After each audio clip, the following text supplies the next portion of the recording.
So, unang-una sa lahat, congratulations sa lahat ng EDSA out there. Dahil nga po, nasa 650,000 views na nga po ang pag-amin ng dalawang mag-lovers ito. So, totoo nga po yung mga sinasabi ng mga oldies po natin doon na sila na.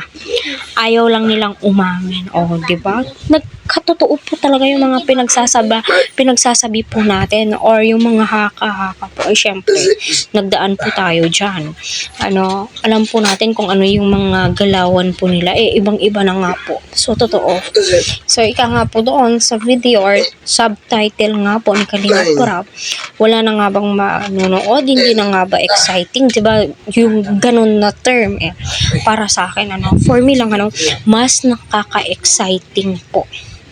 Mas nakaka-exciting na naging sila, sa totoo lang. Kasi si Eds pabigla-bigla pong pumupunta doon kila Viancé, bumibisita, which is sign of respect po yun, sa magulang ni Viancé, na pinaparamdam niya na sincere po talaga siya kay Viancé. No, willing to wait, no, willing to sacrifice.